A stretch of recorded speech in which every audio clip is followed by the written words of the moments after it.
여러분, 호텔 좋아하시나요? 저는 호텔을 정말 좋아하는데요. 출장을 가든 여행을 가든 숙소를 예약할 때 조금 비싸더라도 분위기 좋은 호텔이나 감성적인 에어비앤비를 찾아서 묵는 편이에요. 근데 어느 날 신기한 걸 하나 발견했어요. 숙소마다 가구도 다르고 평수도 다르고 인테리어 스타일도 전부 다른데 이상하게 딱 들어가면 모두 비슷한 분위기가 난다는 겁니다. 편안하면서도 고급스럽고 괜히 커피 한 잔 마시면서 오래 머물고 싶어지는 그런 분위기요. 반대로 우리 집은 어떨까요? 분명 비슷한 가격의 가구를 쓰고 예쁜 소품도 사보고 커튼도 바꾸고 러그도 깔아봤는데도 그 느낌이 잘 안 납니다. 실제로 관련 영상들을 보면 많은 분들이 하시는 말씀이 있는데요. 호텔은 원래 짐이 없다. 천장이 높으니까 가능한 거다. 호텔처럼 사는 건 현실적으로 불가능하다. 다 맞는 이야기입니다. 저도 호텔처럼 살자는 이야기를 하려는 건 아니에요. 호텔처럼 보이는 원리를 이야기하려는 겁니다. 그래서 호텔에 갈 때마다 하나씩 유심히 보기 시작했어요. 도대체 뭐가 다를까? 가구일까? 평수일까? 천장 높이일까? 그런데 생각보다 답은 아주 의외였습니다. 오늘은 그 공통점 하나를 알려드리려고 합니다.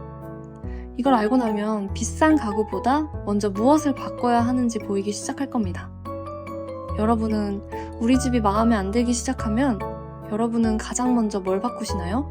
보통 식탁, 소파, 커튼, 러그, 소품부터 바꾸게 됩니다. 저도 그랬거든요. 그런데 이상하게 생각보다 크게 달라지는 느낌은 없더라고요. 왜 그럴까요? 호텔 객실을 자세히 보면 의외로 아주 평범한 가구들이 많습니다. 에어비앤비도 마찬가지입니다. 비싼 명품 가구만 있는 공간은 생각보다 많지 않습니다. 그런데도 우리는 들어가자마자 고급스럽다, 분위기 좋다 라고 느끼죠. 그 이유는 가구보다 먼저 눈에 들어오는 것이 있기 때문입니다. 바로 빛입니다. 호텔 객실을 한번 떠올려 보세요. 천장등 하나가 방 전체를 환하게 비추고 있나요? 거의 그렇지 않습니다. 오히려 생각보다 어둡습니다. 그런데 이상하게 답답하지도 불편하지도 않습니다. 여기서 많은 분들이 오해하십니다.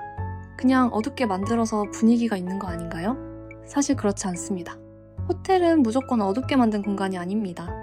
필요한 곳은 오히려 충분히 밝은 편이죠. 침대에서는 책을 읽을 수 있어야 하고, 화장실에서는 화장이나 면도를 해야 하고, 책상에서는 노트북 작업도 해야 하잖아요? 즉, 생활하기 불편한 공간이어서는 안 된다는 거죠. 그런데도 전체적으로는 훨씬 편안하게 느껴집니다. 왜일까요? 바로 빛의 역할을 나눴기 때문입니다. 조명 디자이너들은 이것을 레이어드 라이팅이라고 부릅니다. 어렵게 들릴 수 있지만 아주 간단해요. 빛도 각각 역할이 있다는 뜻입니다.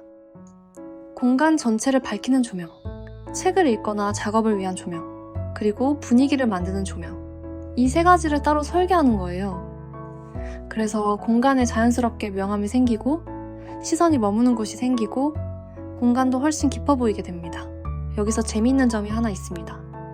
많은 분들이 그럼 스탠드 하나만 사면 호텔처럼 되나요? 라고 물어보시는데요. 사실 중요한 건 조명의 개수보다 위치입니다. 호텔을 보면 조명은 항상 사람이 머무는 곳에 있습니다. 침대 옆에는 침대를 위한 조명이 있고 소파 옆에는 쉬기 위한 조명이 있고 식탁 위에는 식탁을 위한 조명이 있습니다. 한마디로 공간을 무조건 밝히는 것이 아니라 사람의 행동을 중심으로 빛을 배치하는 것입니다.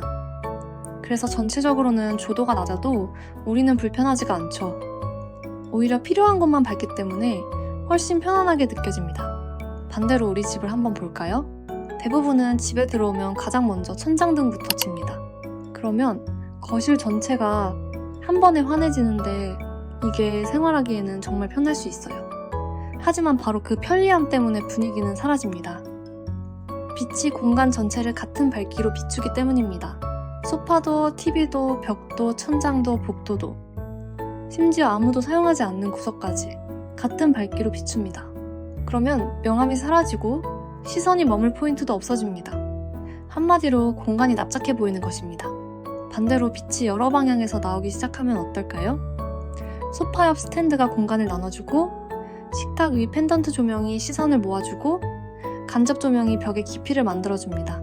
같은 평수, 같은 가구, 같은 집인데도 훨씬 넓고 고급스럽게 느껴집니다. 그래서 좋은 호텔, 좋은 카페, 좋은 레스토랑, 명품 매장까지도 공통점이 있습니다. 천장등 하나로 공간을 끝내지 않는다는 것입니다. 빛을 여러 겹으로 쌓아 공간을 디자인합니다. 물론 제가 오늘 드리는 이야기가 천장등은 절대 켜지 마세요라는 뜻은 아닙니다. 청소를 할 때, 아이들과 놀 때, 집안일을 할 땐 밝은 천장등이 훨씬 편합니다. 다만 쉬는 시간까지 항상 천장등 하나만 켜두는 습관이 우리 집의 분위기를 평범하게 만들고 있는 건 아닐까? 한 번쯤 생각해 보시면 좋을 것 같아요. 오늘 영상을 한 문장으로 정리하면 이겁니다. 조도는 낮게, 조명은 여러 개, 천장등은 최소한으로. 이게 호텔과 좋은 공간들이 공통적으로 사용하는 원리입니다. 여러분, 저는 예전에는 호텔에 갈 때마다 역시 돈을 많이 써야 이런 분위기가 나는구나 라고만 생각했어요. 한 번도 호텔을 보고 우리 집도 바꿔야지 라는 생각은 못했었는데요. 근데 자세히 들여다보니 생각보다 많은 것들이 비싼 가구가 아니라 빛의 설계에서 시작되고 있었습니다. 그래서 오늘 집에 들어가시면 딱 하나만 해보셨으면 좋겠습니다. 비싼 조명을 살 필요도 없습니다. 집에 있는 스탠드나 무드등 하나만 켜보세요. 그리고 평소처럼 켜던 천장등은 잠시 꺼보세요.